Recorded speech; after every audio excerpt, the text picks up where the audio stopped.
Bienvenue. Aujourd'hui, on s'attaque à une idée qui, à première vue, semble presque trop simple pour être prise au sérieux.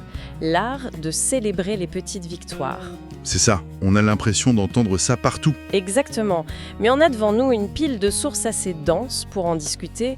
Un article de fond qui brasse des recherches sur plus d'une décennie, de 2011 à 2025. Avec des gros noms comme la Harvard Business Review. Tout à fait. Et des études en psychologie positive, plus une bibliographie complémentaire. Notre mission, c'est vraiment de dépasser le conseil feel good qu'on voit sur les réseaux. On veut comprendre la mécanique derrière. On quitte le domaine de l'intuition pour entrer dans celui des données en fait. D'accord, alors décortiquons ça. Comment est-ce que le simple fait de reconnaître qu'on a, fait son lit le matin ou répondu à cet email qui traînait, comment ça peut réellement changer notre journée et peut-être plus? La science a des réponses assez étonnantes. Et ce qui est fascinant, c'est que les données confirment massivement cette idée. Une idée qui va un peu à l'encontre de notre culture du toujours plus, de l'objectif final spectaculaire. C'est vrai. La science nous dit que la réussite et le bien-être se construisent brique par brique, et pas en attendant le grand soir. Alors, plongeons dans ces fondations scientifiques. Le concept central qui revient sans cesse dans les sources, c'est le principe de progrès. Le Progress Principle, oui. Et il est particulièrement mis en lumière dans une étude monumentale de la Harvard Business Review, The Power of Small Wins, menée par Teresa Amabile et Steven Kramer. Et quand on dit monumental, le mot est faible. L'ampleur de leur recherche est juste colossale et ils ont analysé près de 12 000 comptes rendus de journée de travail. 12 000. 12 000, oui. C'est énorme. Qu'est-ce qu'on peut bien découvrir en épluchant autant de journaux intimes professionnels?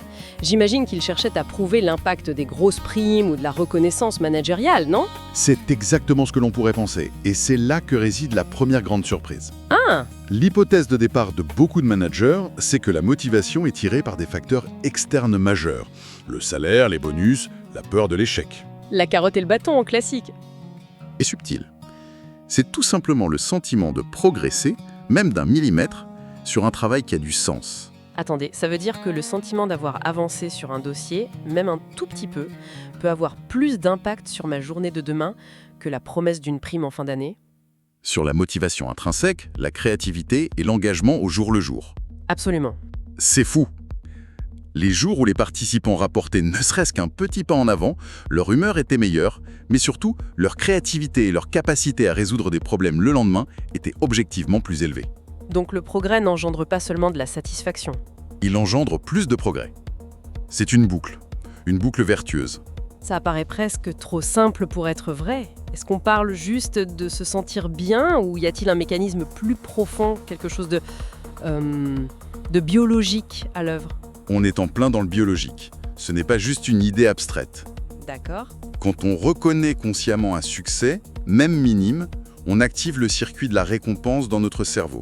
C'est un réseau de neurones fondamental, le même qui réagit à la nourriture ou à un contact social positif. Ah oui, le fameux circuit de la récompense. Exactement, et ce circuit libère de la dopamine. Alors, on l'associe souvent au plaisir, mais en réalité, la dopamine, c'est le neurotransmetteur de la motivation, de l'anticipation. Il ne dit pas seulement « c'était bien », Il dit il dit surtout « c'était bien, refais-le pour en avoir encore ». donc, on peut se hacker le cerveau en quelque sorte pour devenir plus motivé, juste en se félicitant d'avoir coché une case sur une liste? Le terme « hacker » est un peu fort, mais l'idée est là. On utilise un mécanisme naturel à notre avantage. On crée un renforcement positif délibéré. Et c'est ça le fameux cercle vertueux. C'est ça. Le cycle est simple, mais incroyablement puissant. 1. Un petit progrès est accompli. 2. On prend un instant pour le reconnaître, le célébrer. 3. Le cerveau libère ses neurotransmetteurs qui génèrent des émotions positives, un sentiment de compétence. Et 4. Et 4, et c'est le point crucial, cette petite dose d'énergie et de confiance rend la tâche suivante, le progrès suivant, un peu moins difficile. C'est un moteur qui s'auto-alimente. Chaque petite victoire est le carburant de la suivante. D'accord, ce mécanisme est clair. Mais j'imagine que ces effets ne se limitent pas à la motivation pure pour le travail.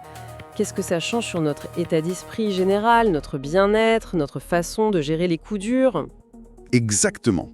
On sort du cadre purement professionnel pour toucher à quelque chose de plus fondamental, la résilience.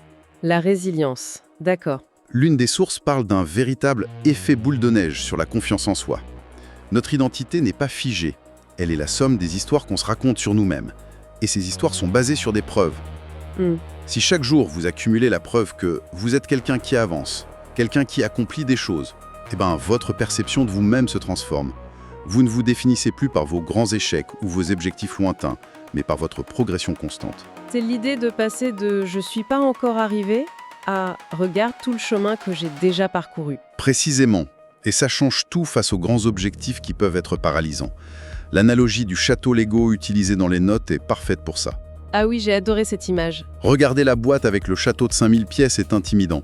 On ne sait même pas par où commencer. C'est clair. Mais si on se concentre uniquement sur la joie et la satisfaction de poser une seule brique, puis la suivante, et qu'on célèbre chaque petite section terminée, l'élan se crée naturellement. Le stress lié à l'immensité de la tâche disparaît, remplacé par le plaisir du processus. Et quand une brique est mal posée, quand on fait une erreur, comment on réagit avec cet état d'esprit ? C'est là que le concept de résilience prend tout son sens. Ce qui est fascinant ici, c'est que cette pratique change activement notre dialogue intérieur. Notre petite voix critique. Oui, on passe d'une voix qui dit « tu vois, tu n'y arriveras jamais » à une voix encourageante qui dit « ok, cette brique était mal posée, mais regarde toutes les autres que j'ai bien placées avant. Je sais comment faire.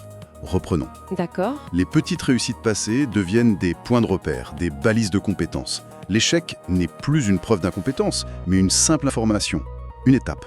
On construit activement un bouclier émotionnel. C'est un changement de perspective radical. Les sources mentionnent des livres comme Les Petites Victoires ou L'Effet cumulé. Est-ce qu'ils illustrent bien cette idée ? Parfaitement. Ce ne sont plus seulement des concepts, ce sont des récits vécus. Prenez Les Petites Victoires d'Yvon Roy. C'est l'histoire poignante d'un père qui élève son fils autiste. Oui. Face à un défi immense, il aurait pu être paralysé. Au lieu de ça, il a choisi de se concentrer sur le moindre progrès. Il ne cherche pas à apprendre à son fils à parler normalement, mais il célèbre le fait qu'il arrive à communiquer une seule idée avec une image. Et ça, c'est une victoire monumentale dans leur contexte. C'est exactement ça. Se focaliser sur ce qui grandit. Et l'effet cumulé. C'est plus orienté business, non ? Mais le principe est le même. Darren Hardy y démontre mathématiquement comment des actions minuscules, quasi invisibles au jour le jour, Lire 10 pages, économiser 2 €. voilà, comment ces actions créent des résultats exponentiels sur le long terme. Le problème, c'est qu'elles sont si petites qu'il est facile de ne pas les faire. Et la célébration, c'est ce qui nous motive à continuer. Exactement. C'est le mécanisme qui nous donne la discipline de continuer jour après jour, jusqu'à ce que l'effet cumulé devienne visible et spectaculaire. C'est très puissant. Alors, la question que tout le monde se pose maintenant, comment on fait concrètement ? On est tous débordés. Oui, Comment intégrer ça dans nos vies sans que ça devienne une tâche de plus sur la to-do list ? Si c'est compliqué, personne ne le fera. c'est le piège à éviter. Et les sources proposent des outils d'une simplicité désarmante. L'idée n'est pas d'ajouter une charge, mais de changer un regard, d'apprendre à voir ces victoires qui sont déjà là, mais qu'on ignore. D'accord, mais comment on apprend à les voir ? Je parie que si l'on demande aux gens en fin de journée ce qu'ils ont réussi, beaucoup répondront « rien de spécial C'est pourquoi un outil comme le mini-quiz proposé dans les notes est si utile. C'est une sorte de filtre. On peut se poser 3 questions simples. La première, ». Vas-y. est-ce que j'ai avancé, même d'un iota, sur une tâche qui a du sens pour moi ? Envoyer un email, écrire un paragraphe, planifier une réunion. D'accord. La deuxième, est-ce que j'ai pris soin de mon environnement ou de mon organisation ? Ça, c'est faire son lit, ranger son bureau. La troisième, est-ce que j'ai respecté un engagement envers moi-même, Comme faire une vraie pause déjeuner ? par exemple ? Ouais. Ou ne pas consulter ses emails après 20 heures. Les sources sont claires. Un seul oui, c'est déjà une petite victoire qui mérite d'être reconnue. C'est vrai que formulé comme ça semble tout de suite plus accessible. On a presque tous au moins un oui par jour. Pour aller plus loin et structurer ça, l'infographie de l'échelle des petites victoires est un guide formidable. Elle hiérarchise ces victoires en 5 niveaux. Pas par ordre d'importance, j'imagine. Non, par type d'impact. Au niveau 1, on a la base quotidienne, ce que la source appelle l'ordre. Faire son lit. L'effet est un sentiment de contrôle immédiat. Au niveau 2, l'hygiène personnelle, la vitalité. Boire de l'eau, marcher 10 minutes. L'effet prouvé, c'est une réduction du cortisol, l'hormone du stress. Donc déjà, ces 2 premiers niveaux, qui semblent presque triviaux, ont un impact direct sur notre chimie interne. Exactement. Et c'est ce qui prépare le terrain pour la suite. Niveau 3, les interactions sociales, la connexion. Aider un collègue, prendre des nouvelles d'un proche. Ça, c'est un boost direct d'ocytocine et de sérotonine. Les hormones du bien-être. Voilà. Niveau 4, le progrès créatif ou professionnel. L'élan. C'est le cœur du principe de progrès. Et enfin, niveau 5, Les objectifs intermédiaires, l'accomplissement. Finir un chapitre, boucler une phase de projet. Et ce qui est contre-intuitif, c'est qu'on a tendance à ne valoriser que les niveaux 4 et 5, en considérant les autres comme des distractions. Non seulement ça, mais on se trompe de stratégie. L'idée la plus importante de cette échelle, c'est que les victoires des niveaux 1 et 2 préparent chimiquement le cerveau à réussir celles des niveaux 4 et 5. Ah, ça c'est intéressant. Beaucoup de programmes de productivité se concentrent uniquement sur le gros travail. Ils ignorent que la base neurologique du succès se construit avec des actions qui semblent triviales. Ranger son bureau, ce n'est pas de la procrastination. C'est l'échauffement mental. C'est l'échauffement mental qui prépare au sprint créatif. C'est la préparation du terrain avant de semer les graines. D'accord, c'est une perspective qui change tout. Pour terminer sur la pratique, les sources insistent sur l'importance d'une routine. Elles parlent de la routine des 3 succès. C'est la mise en application la plus concrète. Et c'est d'une simplicité enfantine. Première étape, observer. Chaque soir, on prend 2 minutes pour scanner sa journée et repérer 3 petites victoires. En s'aidant de l'échelle si besoin. Si besoin, oui. Deuxième étape, noter. On les écrit. Pas besoin de faire de longues phrases, hein. Quelques mots dans un carnet ou une note sur son téléphone.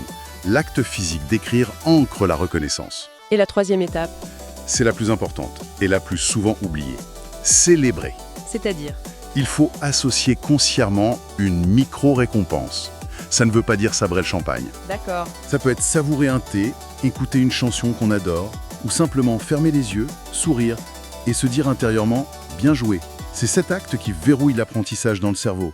C'est le signal qui dit au circuit de la récompense « ceci est important, enregistre-le ». Sans cette étape, le progrès risque de passer inaperçu et la boucle de motivation ne se met pas en place. Exactement. Je dois avouer que l'étape célébrée est celle que j'oublierais le plus facilement. On est tellement conditionné à passer à la tâche suivante, à regarder ce qui reste à faire. Oui, tout à fait. Le fait de s'arrêter pour un simple bien joué demande une vraie discipline au début, non? C'est une discipline, mais c'est comme un muscle. Au début, c'est artificiel, ça demande un effort. Et puis peu à peu, ça devient un réflexe. Le cerveau apprend à chercher le positif. On reprogramme littéralement notre attention. Si on fait le bilan de toute cette analyse, on peut donc vraiment isoler quelques bénéfices clés. J'en vois au moins 5. Le premier, c'est une motivation inépuisable, alimentée de l'intérieur. Grâce au principe de progrès, oui. Le deuxième, c'est plus de joie au quotidien, puisqu'on apprend à générer soi-même des émotions positives.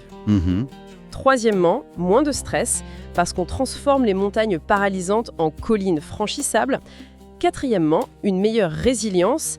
Et enfin, cinquièmement, une autocompassion accrue. On remplace notre critique intérieure par un coach bienveillant.